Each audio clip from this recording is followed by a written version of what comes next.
వరుస ఎన్నికల ఫలితాల్లో తెలుగుదేశం దూసుకుపోతోంది. మొన్నటి మున్సిపల్ ఫలితాల్లో తిరుగులేని ఆధిక్యం సాధించిన సైకిల్ సేన పరిషత్ పోరులోనూ అదే దూకుడు కనబరిచింది. ఇక ఉత్తరాంధ్రలో ఎదురులేదని తెలుగుదేశం మరోసారి నిరూపించుకుంది. శ్రీకాకుళంలోని 38 మండల పరిషత్లలో 21 పరిషత్లను సైకిల్ చేజిక్కించుకుంది. వైకాపా 17 మండలాలకే పరిమితమైంది. విజయనగరంలోనూ పసుపు పార్టీ దూసుకుపోయింది.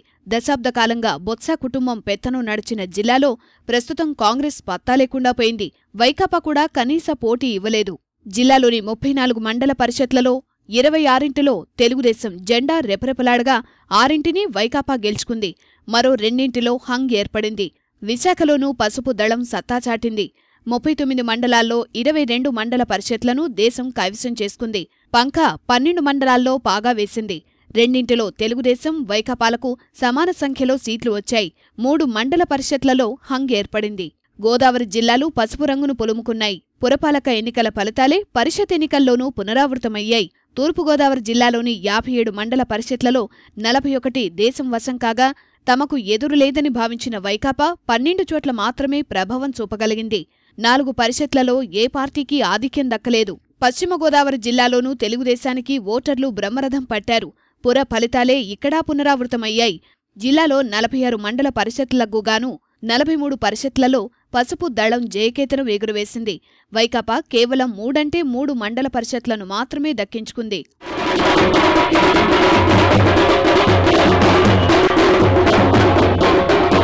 తెలుగుదేశం ఆవిర్భావం నుంచి కంచుకోటగా ఉన్న కృష్ణా జిల్లాలో తెలుగుదేశం హవా కొనసాగింది. మున్సిపల్ ఎన్నికల్లో కొంతమేర మిశ్రమ ఫలితాలు సాధించినా మండల పరిషత్లలో మాత్రం తిరుగులేదని నిరూపించుకుంది. జిల్లాలోని మొత్తం 49 మండల పరిషత్లలో 28 పరిషత్తులను కైవసం చేసుకుంది. పంక 14 స్థానాల్లో మాత్రమే గెలుపొందింది. ప్రధాన పార్టీలకు ఆధిక్యం లేకపోవడంతో 7 మండల పరిషత్లలో హంగ్ ఏర్పడింది. గుంటూరు జిల్లా పరిషత్ ఎన్నికలు ఉత్కంఠకు గురిచేశాయి. చివరి వరకు నువ్వా నేనా అన్నట్లు కొనసాగినా ఆఖరికి దేశమే పైచేయి సాధించింది. 57 మండల పరిషత్తులలో 32 జయకేతనం ఎగురవేసింది. వైకాపా 22 పరిషత్తులను చేజిక్కించుకోగా 3 హంగ్ ఏర్పడింది.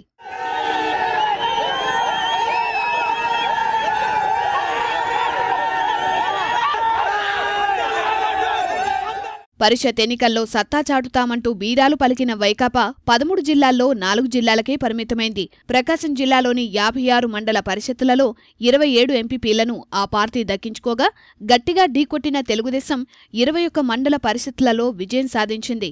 8 మండలాల్లో ఏ పార్టీకి ఆధిక్యం దక్కలేదు. నెల్లూరు జిల్లాలోనూ వైకాపా గాలి వీచింది. 46 మండల పరిషత్లకుగాను ఆ పార్టీ 28లో సత్తాచాటగా తెలుగుదేశం 14 మండల పరిషత్లను దక్కించుకుంది. 4 మండలాల్లో హంగ్ ఏర్పడింది. కర్నూలు జిల్లాలో నగర పంచాయతీ ఫలితాలను వైకాపా పునరావృతం చేసింది. జిల్లాలోని 53 మండల పరిషత్లకుగాను 22 మండల పరిషత్లను వైకాపా దక్కించుకోగా పసుపు దళం 19 మండలాలను దక్కించుకుంది. ఏ పార్టీకి ఆధిక్యం దక్కకపోవడంతో 11 చోట్ల హంగ్ ఏర్పడింది. మరో మండల పరిషత్ను ఇతరులు దక్కించుకున్నారు. కడప జిల్లా పురపాలక ఫలితాల్లో వెనుకబడ్డ వైకాపా పరిషత్ ఎన్నికల్లో మాత్రం సత్తా చాటింది. జిల్లాలోని 50 మండల పరిషత్లలో 35 పరిషత్లలో జయకేతనం ఎగురవేసింది. తెదేపా 12 మండల పరిషత్లలో పాగా వేసింది. 3 మండలాల్లో హంగ్ ఏర్పడింది.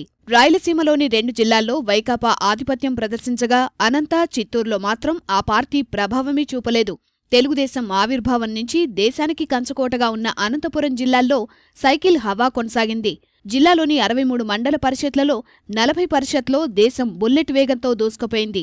వైకాపా 21 ఎంపీపీలను దక్కించుకోగా 2 చోట్ల హంగ్ ఏర్పడింది.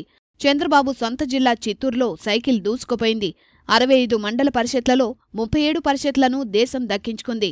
వైకాపా 23 పరిషత్లలో మాత్రమే గెలుపొందింది. రాష్ట్ర వ్యాప్తంగా ఎలాంటి ప్రభావం చూపని జై సమైక్యాంధ్ర పార్టీ 2 మండల పరిషత్లను కైవసం చేసుకుంది. 3 మండల పరిషత్లలో ఏ పార్టీకి ఆధిక్యం లభించలేదు.